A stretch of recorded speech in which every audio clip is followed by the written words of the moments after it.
Hari ini saya nak memperkenalkan tajuk kajian kumpulan kami, iaitu punca dan cara mengatasi ponteng dalam kalangan pelajar sekolah menengah di daerah Serian Sarawak. Menurut McDowell et al. 2021, ponteng merupakan satu perbuatan salah laku dan dikategorikan satu perbuatan yang menyalahi peraturan di sekolah. Oleh itu, masalah ponteng ini memicu kebimbangan warga pendidik dan masyarakat kerana bagi setengah pelajar, masalah ponteng ini merupakan masalah biasa. Hai, gagasan kerja lapangan ini dijalankan untuk mengkaji isu disiplin dalam kalangan pelajar sekolah menengah dengan memfokuskan punca-punca utama dan cara bagaimana kita mengatasi masalah ini.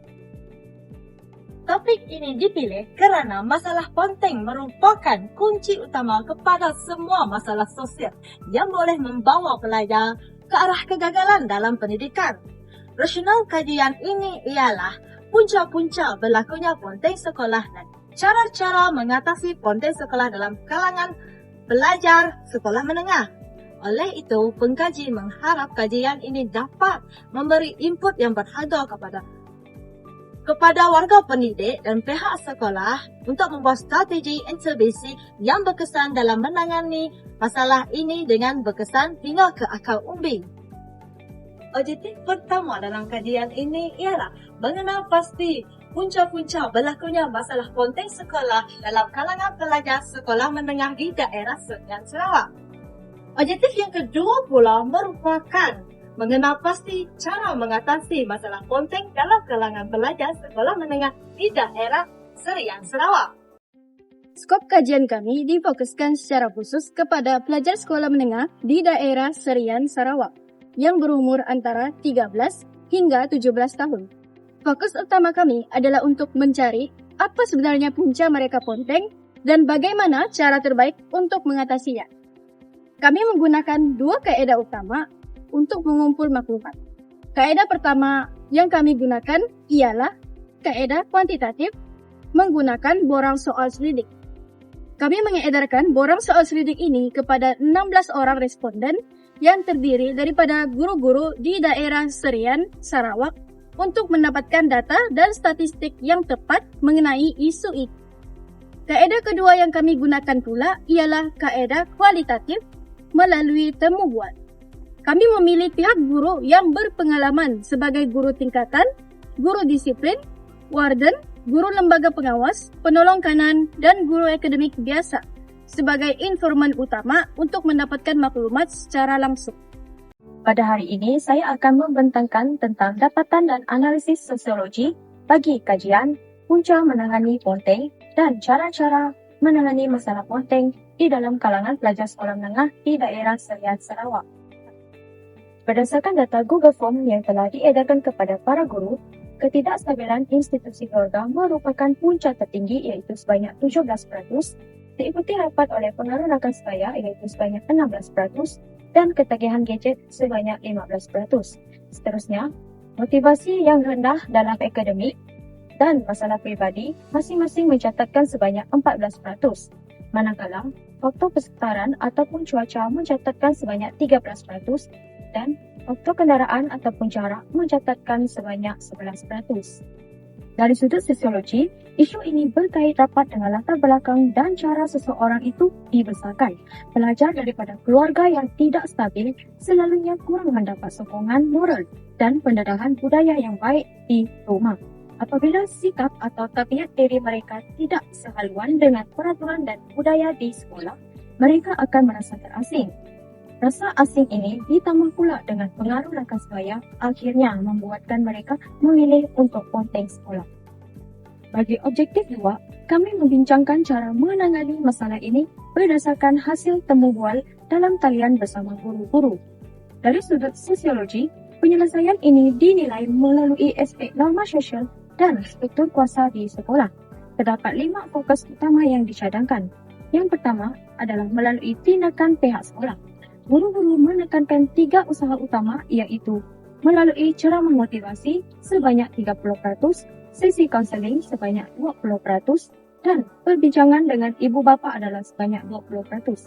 Langkah-langkah ini bertujuan untuk menerapkan semula nilai dan norma sosial yang positif dalam diri pelajar.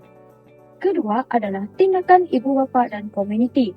Majoriti bersetuju bahawa pemantauan rapi dan kerjasama erat dengan pihak sekolah mencatatkan sebanyak 33.4% merupakan kunci utama.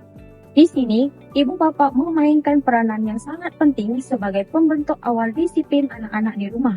Yang ketiga adalah aktiviti dan program menarik. Sukan sekolah mendapat peratusan tertinggi iaitu sebanyak 40%, diikuti program seperti Jom ke Sekolah dan Remove yang mencatatkan masing-masing 10%. Aktiviti ini membina rasa kepunyaan dalam diri pelajar dan merapatkan jurang sosial supaya pelajar yang kurang cemerlang tidak merasa dipinggirkan. Keempat adalah kepelbagaian teknik mengajar guru. Guru disarankan untuk mengajar dengan menggunakan pendekatan IT sebanyak 33.4% dan permainan interaktif serta perbincangan kumpulan masing-masing mencatatkan 25%. Langkah ini membantu mengubah suasana kelas yang dahulunya dikawal penuh oleh guru kepada suasana bilik darjah yang lebih terbuka dan mengutamakan murid. Yang kelima adalah sistem amaran dan rekod kehadiran digital. Penggunaan sistem ini sangat penting untuk mengesan masalah konten dengan cepat dan membolehkan pihak sekolah mengambil tindakan awal, masing-masing mencatatkan sebanyak 40%. Secara tidak langsung, sistem digital ini bertindak sebagai satu bentuk alat kawalan disiplin yang moden. Seterusnya, kita beralih kepada implikasinya terhadap pengurusan pembelajaran dan kesejahteraan pelajar. Dari segi pengurusan pembelajaran, guru tidak boleh lagi bergantung pada cara mengajar lama yang membosankan seperti hanya menulis di papan hitam dan bercakap di dalam kelas. Suasana kelas perlulah selari dengan zaman digital. Sebagai contoh, menggunakan komputer dan kaedah belajar sambil bermain supaya pelajar tidak bosan dan lebih tertarik untuk terus kekal di dalam kelas. Dari segi kebajikan pelajar pula, tindakan awal seperti merekod kehadiran secara digital dan program melawat pelajar boleh membantu menjaga emosi dan mental mereka. Apabila pihak sekolah menggunakan kuasa mereka dengan penuh timbang rasa untuk membimbing dan bukan sekadar menghukum, pelajar akan rasa selamat dan dihargai. Cara ini dapat mengurangkan perbezaan derajat antara pelajar dan mewujudkan suasana sekolah yang harmoni serta adil untuk semua. Kesimpulannya, masalah ponteng ini bukan sekadar silap individu, tetapi sebenarnya petanda bahawa ada masalah atau renggangnya hubungan dalam persekitaran sosial di sekeliling pelajar tersebut. Hari ini saya akan membincangkan tentang refleksi. Melalui kajian lampangan ini, saya sedar bahawa sekolah bukan sahaja tempat untuk belajar membaca dan menulis. Tetapi ia adalah sebuah tempat di mana kita mengenali pelbagai orang dari pelbagai latar belakang. Sosiologi pendidikan membuka mata saya bahawa latar belakang sosioekonomi, budaya dan struktur keluarga mempengaruhi motivasi murid serta pencapaian akademik mereka. Sebagai bakal pendidik, pengetahuan sosiologi amat penting untuk saya mengurus kelas yang akan datang. Saya belajar untuk tidak melabel murid berdasarkan latar belakang atau pencapaian akademik mereka.